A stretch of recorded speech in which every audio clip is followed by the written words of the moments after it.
Karen Mills had never second-guessed herself in 15 years of running. Apex Solutions, not once. She had built this company from a cramped two-room office in downtown Chicago to a 40-floor tower with 1,200 employees, and she had done it by making hard decisions fast. Without flinching, without apologizing. That was her reputation. That was her identity. And on the morning of March 4th, she had absolutely no reason to believe that firing one underperforming employee would be any different from the hundred she had let go before him. His name was Daniel Harmon, 34 years old. Data entry, third floor. His file said he had been late 11 times in the past 3 months, missed 2 deadlines, and his output numbers were sitting at 62% of the department average. Karen had reviewed the file for exactly 4 minutes before calling her HR director, Sandra, and telling her to have Daniel in the conference room at 9 o'clock sharp. He walked in wearing a slightly wrinkled button-down shirt, dark circles under his eyes, hair combed but not quite right, like someone who had tried but ran out of time. He sat down across from Karen and Sandra, set his hands flat on the table, and looked at Karen directly. Not nervously, just quietly, like a man who had already survived worse things than whatever was about to happen in this room. Karen didn't waste time. She never did. She slid the performance report across the table and said, "Daniel, I'm going to be straightforward with you. Your numbers have been consistently below standard for 3 months. You've been late repeatedly. We've given you 2 written warnings. Today we're letting you go. Sandra will walk you through your severance paperwork. You have 30 minutes to collect your belongings." Daniel looked down at the paper. He didn't argue. He didn't raise his voice. He just nodded slowly, the way someone nods when something is painful but not surprising. Then he said very quietly, "Can I ask just one thing?" Karen glanced at her watch. "Go ahead. Is there any room for a second chance? A transfer, reduced hours, anything?" He paused. "I know my numbers have slipped. I know that. But I've been going through something, and I think I'm coming out the other side of it. I just need a little more time." Karen had heard variations of this speech many times. Everyone had a reason. Everyone had a story. She had learned long ago that if she started making exceptions, she would never stop making them. The company had standards. The standards existed for a reason. She closed the folder and said, "I'm sorry, Daniel. The decision is final." He nodded again. He thanked her. He actually thanked her, which caught her slightly off guard, and then he stood up and walked out of the room. Sandra watched him go, then turned to Karen. "You know he's a single dad, right? His wife passed away 8 months ago. Car accident. He has a 6-year-old daughter." Karen felt something move in her chest, just briefly, like a door opening an inch before she shut it again. "That's not information that changes his performance record, Sandra." "No," Sandra said, "I know. I just thought you should know." Karen returned to her office. She had 3 meetings before noon. She pulled up her email and started going through it. And for about 45 seconds, she felt completely fine about what had just happened. Then her assistant Marcus knocked on her open door and said, "Karen, you need to see this." He held up his phone.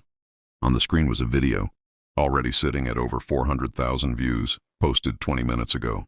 The thumbnail showed Daniel Harmon sitting in his car in the parking garage. He hadn't known he was being recorded. Or maybe he had and it didn't matter to him anymore. He was sitting behind the steering wheel, not crying, not yelling, just talking to someone on his phone in a low, exhausted voice. The audio was clear. "Yeah, they let me go," he was saying. "No, it's fine. I knew it was coming. No, I'm not okay, but I'll figure it out. I always figure it out." A long pause. Then softer. "She asked me this morning if Mommy was going to come to her birthday party. I didn't know what to say. I still don't know what to say." His voice cracked. Just barely, just for a second. And he pressed his fist against his mouth and looked out the windshield. "I just need to get through today. That's all. Just today." The video had been posted by a college student who had been sitting in a nearby car and had recognized Daniel from the office. She had posted it with a simple caption. "This man just got fired, and this is what he said in his car after. His wife died 8 months ago. He has a little girl. Someone please share this." By the time Karen finished watching it, her phone was already ringing. Her PR director, her COO, 2 board members, and the calls weren't asking her what happened. They already knew what happened. They were asking her what she was going to do about it. By 10:30, Daniel Harmon's name was trending on Twitter. News stations were picking it up. Comment sections were filling with people who had lost spouses, who were single parents, who had been fired at their lowest point, and every single one of them was writing about Daniel like they knew him, because in some way they did. He was the version of themselves they were terrified of becoming. And watching him sit in that car and say, "I just need to get through today," with that quiet, unbroken dignity, had reached into something deep and human that no algorithm could have predicted. Karen sat at her desk and read through the comments for exactly 7 minutes. She was not a woman who crumbled under pressure.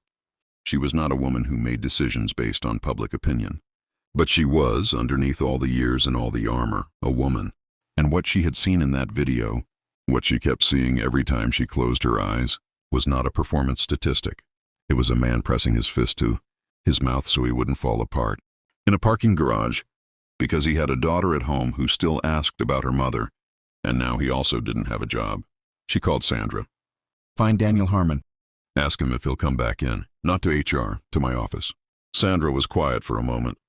"Karen, are you sure you want to do this? People are going to say you're only doing it because of the video." "Some of them will," Karen said. "Get him on the phone." Daniel came back 2 hours later. He walked into Karen's office and sat down in the same kind of quiet he had carried in the morning. Except now there was something slightly more guarded in his eyes, a careful neutrality, like a man who had been hopeful before and knew what it cost. Karen didn't make a speech. She had thought about making one and decided against it. Instead, she said, "I made a decision this morning based on numbers, and I didn't ask enough questions. I'd like to offer you your position back, with a 3-month performance improvement plan that I'll personally review. I'm also going to work with HR to look at whether our attendance policies account for circumstances, like the one you've been in." Daniel was quiet for a long moment. Then he said, "Why?" "Because Sandra told me about your wife, and I dismissed it." "I shouldn't have." "The video didn't have anything to do with it?" Karen looked at him steadily. "The video reminded me to be a human being, which is not something I should need reminding of, but apparently today I did." Something in Daniel's face shifted. Not a smile, not yet. More like a wall coming down one quiet brick at a time. He said, "My daughter's birthday is Saturday. She's turning 7. I'd like to be employed when that happens." "You will be," Karen said. He nodded. He stood up and he extended his hand. And Karen shook it. And that was the moment she understood that some decisions follow you home, and the ones you make from fear and habit and efficiency tend to follow you harder than the ones you make from something more honest. Daniel Harmon returned to his desk on the 3rd floor that afternoon. His colleagues had seen the video. Several of them said nothing and just nodded at him when he sat down. The kind of nod that means something without needing words. One woman named Priya, who had worked 2 cubicles down from him for 2 years without ever saying much beyond good morning, stopped at his desk and said quietly, "We're glad you're back." He thanked her. He opened his computer. He started working. On Saturday, a little girl named Lily Harmon turned 7 years old in a small apartment in Lincoln Park with pink streamers and a chocolate cake and a stuffed elephant. She had specifically requested and specifically received. She wore a paper crown all day. She laughed the way only children who still feel safe laugh, with their whole body, without holding anything back. And her father sat across from her at their small kitchen table and watched her blow out her candles. And when she closed her eyes to make her wish, he closed his too. He didn't wish for much. Just this, just her, just the particular, irreplaceable weight of being needed by someone small who trusted him completely, and the terrifying grace of still being here to be needed. When she opened her eyes, she looked at him and said, "Daddy, I wished for Mommy to watch us from heaven." "Do you think she can see the candles from there?" Daniel Harmon, who had held himself together in a parking garage and in a conference room and in an office and in front of his colleagues and in every quiet, impossible moment of the last 8 months, finally let himself go. Just for a second, just 1 second, where his eyes filled and he breathed through it and pulled his daughter close and said, "Yeah, baby, I really think she can." And Lily hugged him back with her whole small self, chocolate frosting on her chin, paper crown tilting sideways, absolutely certain that everything was going to be okay, the way only children can be certain, and the way fathers learn to become, one just get through today at a time.